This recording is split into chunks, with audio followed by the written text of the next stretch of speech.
क्या बोलना पड़ेगा? राधे राधे। और इस राधा नाम की महिमा क्या है? एक बाबा बरसाने की सीढ़ियों पर बैठा करते थे। वो रोज देखते कि कोई ना कोई आता है, राधा रानी को कोई माला देता है, कोई सुंदर पोशाक देता है, कोई हीरे जवाहरात लेकर आता है। एक दिन बाबा बेटे बेटे सोचते हैं, लोग कितने दूर दूर से मेरी राधा रानी के दर्शन करने के लिए आते हैं और मेरा पूरा जीवन मंदिर की इन्हीं सीढ़ियों पर गुजर गया, पर मैं कभी राधा रानी का दर्शन नहीं कर पाया। जो भैया लोग यहाँ दुकान पर बैठे हैं वो भी यही सोच रहे हैं कि काम करें या नाम सुने, क्या करें। ये उनके लिए बात कह रही हूँ कि अगर ऐसी स्थिति हो जब काम भी साथ में हो और नाम न ले पाओ तो क्या करना चाहिए।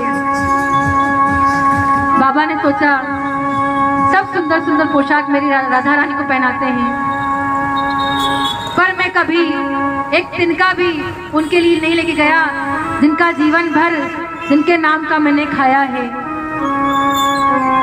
मैं यही भिक्षा मांगता हूँ और जो मेरी राधा रानी के प्रेमी हैं वो मुझे कुछ न कुछ देकर जाते हैं, परंतु मैंने आज तक उस लाडली सरकार को कुछ नहीं दिया। एक दिन भाव आया कि क्यों ना मैं अपनी राधा रानी के लिए एक सुंदर सी पोशाक बना करके लेकर जाऊं। वो बाबा 2-3 महीने तक वो पोशाक अपने हाथों से तैयार करते हैं और जब पोशाक तैयार करते हैं तो बाबा को यही लगता है पता नहीं मैंने अच्छे से बनाई होगी नहीं बनाई होगी, पता नहीं उसे पसंद आएगी नहीं आएगी। बड़े भाव से रोज उसको अपने हाथों से सिलते हैं। वो समय भी आया जब वो पोशाक पूरी हो गई। आज बाबा बड़े प्रसन्न हैं। जीवन में मैंने कुछ किया नहीं किया, आज वो घड़ी आ गई जब मैं अपनी राधा रानी का दर्शन करूंगा। आज बाबा उस पोशाक को लेकर के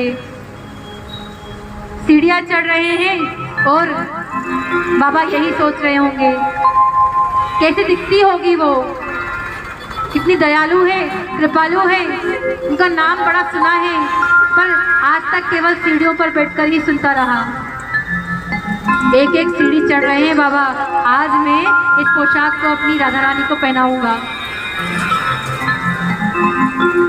चढ़ते जा रहे हैं। एक समय वो आया कि 2-3 सीढ़ियां बाकी थी। एक छोटी सी बच्ची आती है, कहती है बाबा ये क्या है आपके हाथ में? बाबा कहते हैं अरे लाली ये ना राधा रानी के लिए मैंने बनाई है। आज राधा रानी इस पोशाक को पहनेगी तो जानती है मैंने बड़े प्रेम से बनाई है। लाली कहती अच्छा बाबा, पर एक बात कहूँ, आपकी ये पोशाक मुझे भा गई है और मुझे ये पोशाक चाहिए। मैं आपको ये पोशाक ले जाने नहीं दूंगी, आपको ये पोशाक मुझे ही देनी पड़ेगी। बाबा कहते हैं लाली देख रुक जा, तेरे लिए दूसरी बना दूंगा, ये तो आज मेरी राधा रानी को पहनने दे। वो बच्ची छोटी सी कन्या नहीं मानती है, नहीं बाबा इस पोशाक को तो मैं ही पहनूंगी। बाबा का ध्यान जैसे ही मंदिर के शिखर पर जाता है वो लाली उस पोशाक को लेकर के भाग जाती है। बाबा बूढ़े थे, कुछ देर तक तो दौड़ते हैं और थक हार करके वहीं गिर जाते हैं, खूब रोते हैं। बाहर निकल के गोसाई जी आते हैं, कहते हैं बाबा क्यों रो रहे हो?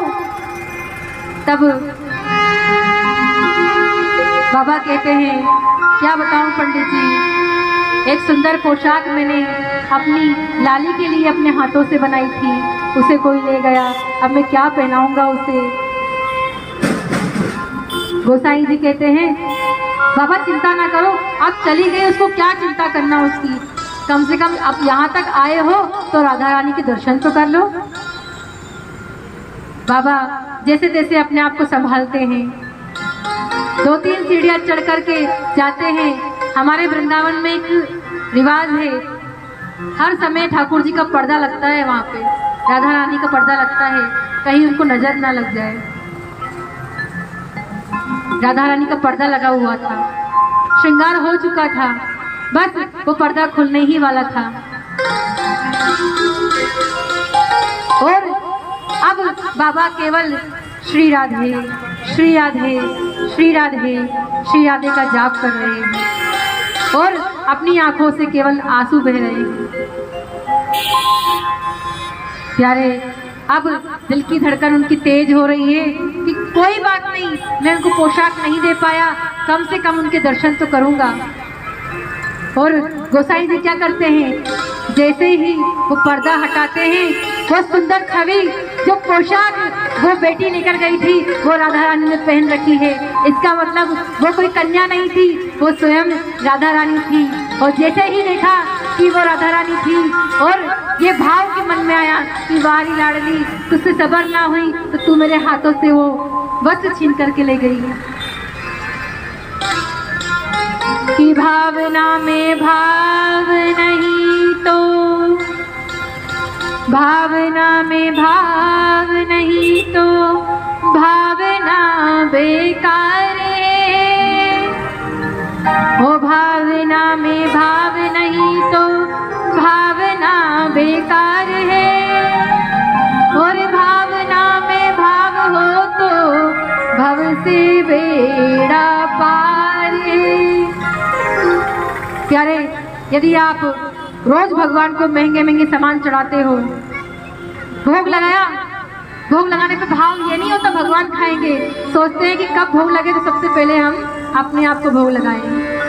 कोई वस्तु लेकर आएंगे तो भगवान को केवल स्पर्श करा के और खुद उसे पाने लग जाएंगे। मतलब क्या हुआ, भाव था भगवान पाएंगे, सोचते भगवान पाते थोड़ी हैं, भगवान खाते थोड़ी हैं।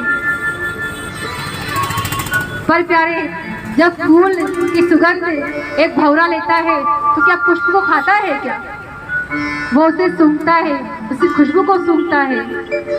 ऐसे ही भगवान उस भोग के भाव को देखते हैं।